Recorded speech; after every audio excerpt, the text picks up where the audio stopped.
On another matter, the Senate is considering two qualified nominees today. One is the sitting chairman of the FCC, Ajit Pai.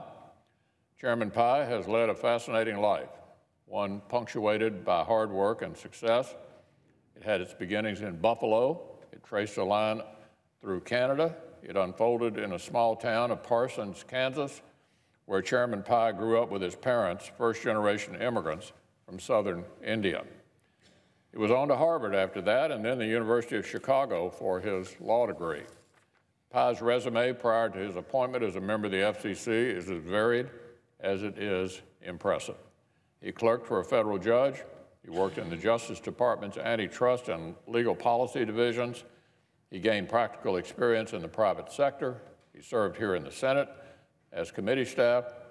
He even won a Marshall Fellowship. He also worked at several positions within the FCC itself. When President Obama nominated Pai to serve as an FCC commissioner back in 2011, the Senate confirmed him on a voice vote.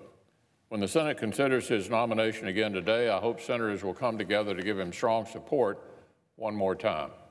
After all, it's no wonder why President Trump chose to elevate him to FCC chairman earlier this year.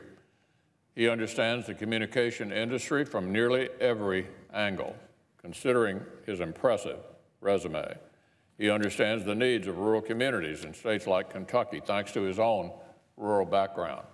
And his dedication to bringing more openness and accountability to an agency that is too often known for secrecy is commendable. The same can be said of his advocacy for Americans' First Amendment rights. I look forward to advancing and then confirming his nomination to a new term. On one other nominee we'll be considering today, District Judge Ralph Erickson of North Dakota is the nominee before us to fill a vacant seat on the 8th Circuit. He's clearly qualified. He deeply respects the rule of law. He was confirmed by the Senate to his district judgeship by a voice vote, and he enjoys the support of both of his home state senators, Republican Senator Hoeven and Democratic Senator Heitkamp. When his nomination came before the Judiciary Committee recently, every single member of the committee voted to approve him. Every single Republican, every single Democrat. This includes the committee's top Democrat, Senator Feinstein, and the Democratic leadership's second-ranking officer, Senator Durbin.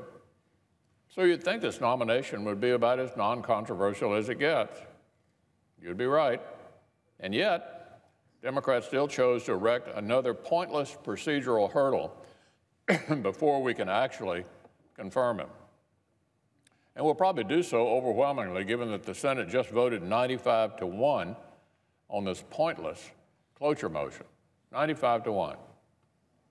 A pointless cloture motion on a nominee nobody opposes.